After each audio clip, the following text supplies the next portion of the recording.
KS Lakshmanarao peoples ఛానల్కి స్వాగతం. 4 రోజుల పాటు 17, 18, 19, 20 ఈ 4 రోజుల పాటు శాసనసభ శాసనమండలి సమావేశాలు జరిగాయి. ఏమిటి ఈ సమావేశాల్లో చర్చించినటువంటి విషయం? శాసనసభలో ప్రతిపక్షం రాలేదు. ప్రతిపక్షం దూరంగా ఉండటంతో అధికార పక్షమే వాళ్ళు చేసినటువంటి కార్యక్రమాలు ఇవన్నీ వాళ్ళల్లో వాళ్ళే మాట్లాడుకోవటం, వాళ్ళల్లో వాళ్ళే పొగుడుకోవటం జరిగింది. ఎందుకంటే ప్రతిపక్షం ఉంటేనే ప్రజా సమస్యలు తేవటానికి, చర్చించడానికి అవకాశం ఉంది. ఇవాళ ప్రజా సమస్యలు ఏవీ లేవా? రాష్ట్రం అంతా సజావుగా నడుస్తుందా? ఇవాళ గిట్టుబాటు ధర లేక రైతులు ఎంత ఇబ్బంది పడతా ఉన్నారు. గిట్టుబాటు ధర లేక పొగాకు రైతులు, శనగ రైతులు, కోకో పంట రైతులు, పత్తి రైతులు రోడ్లు ఎక్కడం ఈరోజు మనం చూస్తూ ఉన్నాం. అలా మొన్నదాకా తోతాపురి మామిడి రైతులు రోడ్లు ఎక్కారు. ఈ అంశాలు ఏమీ శాసనసభలో చర్చించలేదుగా. కౌలు రైతులు ఉన్నారు. కౌలు రైతులు కొత్త చట్టం తెస్తామని వ్యవసాయ శాఖ మంత్రి అచ్చెన్నాయుడు గారు అనేక ప్రాంతీయ సదస్సులు నిర్వహించారు. గుంటూరులో సదస్సుకు అప్పుడు నేను ఎమ్మెల్సీగా ఉన్నా, నేను కూడా హాజరయ్యాను. ఎందుకంటే కౌలు రైతులకు రుణం ఇవ్వాలంటే అర్హత కార్డు కావాలి. ఆ కార్డు కావాలంటే భూ యజమాని సంతకం చేయాలి. గత ప్రభుత్వం ఈ చట్టం చేసింది, అది రద్దు చేస్తాం, కొత్త చట్టం తేలేదు, ఇంతవరకు చేస్తామని ఆయన హామీ ఇచ్చారు. అచ్చెన్నాయుడు గారు హామీ ఇచ్చారు, రికార్డ్ అయి ఉన్నాయి ఆ విషయాలన్నీ కూడా. కానీ ఈరోజు వాటి గురించి ఆయన ఏమీ మాట్లాడటం లేదు. నిన్న ఎవరో ఒక సభ్యుడు కౌలు రైతుల గురించి అయితే మేమంతా చేస్తున్నాం అన్నట్లు ఆయన మాట్లాడారు. మరి కౌలు రైతులకు ఎందుకు చేయలేదు చట్టం అని నేను ప్రశ్నిస్తూ ఉన్నాను.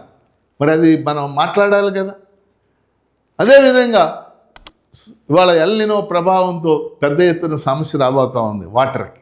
దానికి సంబంధించినటువంటి చర్చ ఏం జరగలేదు. డేటా సెంటర్లకు సంబంధించి చర్చ జరగలేదు. ఏదో మేము అది చేసాం. ఎందుకంటే ప్రతిపక్షం ఉంటేనే ఈ సమస్యలన్నీ నిలదీయటానికి అవకాశం ఉంది. కానీ వైఎస్ఆర్ కాంగ్రెస్ పార్టీ ఆ అవకాశాన్ని కోల్పోయింది. వాళ్ళు నా వ్యక్తిగతమైనటువంటి ఉద్దేశం అయితే ఆ పార్టీ సభకు రావాలి, ప్రజా సమస్యల మీద నిలదీయాలి. సరే, రాకపోవడం వాళ్ళ అంతర్గతంగా వాళ్ళ పార్టీ రాజకీయ విధానం కావచ్చు. కానీ ఒక పౌరుడిగా చెప్పే హక్కు మనందరికి కూడా ఉంది. సభకు వచ్చి ఉన్నట్లయితే ఇప్పుడు నేను మాట్లాడుతున్న అనేక సమస్యల మీద ప్రభుత్వాన్ని నిలదీయటానికి అవకాశం ఉండేది. డిఎస్సి మీద కూడా వాళ్ళ యొక్క స్టాండ్ ఏంటో చెప్పడానికి అవకాశం ఉండేది. శాసనమండలికి వచ్చేసరికి డిఎస్సి మీద ముందు చర్చ జరగాల, ఇతర అంశాల మీద చర్చ జరగాలనే దాని మీద 4 రోజులు సభ ప్రారంభం కాగానే వాయిదా పడింది. ప్రభుత్వం కోరుకున్నది కూడా అది. ప్రభుత్వం అదే కోరుకుంటుంది. వాళ్ళకి వాయిదా పడితే చక్కగా కూర్చుని అక్కడ నేను శాసనమండలిలో సభ్యుడిగా ఉన్నాను కాబట్టి కబుర్లు చెప్పుకుంటూ ఉంటారు. మంత్రులు నిలదీసే అవకాశం కూడా ఉండదు. మంత్రులు ప్రశ్నోత్తరాల సమయంలో ప్రశ్నలకు సమాధానం చెప్పాల్సినటువంటి అవసరం ఉండదు. సో ఏం జరిగింది? ప్రభుత్వం కూడా చర్చించడానికి బిజినెస్ అడ్వైజరీ కమిటీలో అంగీకరించింది.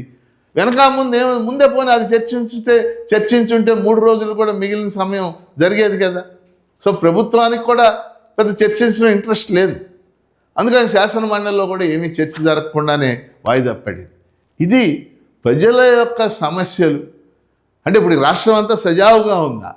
ప్రజా సమస్యలు ఏవి లేవా? శాసనసభ శాసనమండలి 4 రోజుల సమావేశాల్లో ప్రజా సమస్యల మీద చర్చ జరగలేదు అనేది నాకు ఉన్నటువంటి అభిప్రాయం. ఇందులో అధికార పక్షం పాత్ర ఎంత, ప్రతిపక్షం ఇప్పటికే నేను చెప్తున్నాను, వైఎస్ఆర్ కాంగ్రెస్ పార్టీ ప్రతిపక్షంగా ఖచ్చితంగా సభకి హాజరైతే మంచిది, వాళ్ళకు కూడా మంచిది. ప్రజా సమస్యల మీద నిలదీసే అవకాశం, ఎక్కువ మంది సభ్యులు అవసరం లేదు ప్రజా సమస్యల మీద నిలదీయటానికి. మాట్లాడే హక్కు ఉంటుంది సభ్యులకి. అటువంటి అవకాశాన్ని ఆ పార్టీ కోల్పోయింది. అందుకని ప్రతిపక్షం లేకుండా సభా సమావేశాలు, ఇక్కడేమో వాయిదాలు.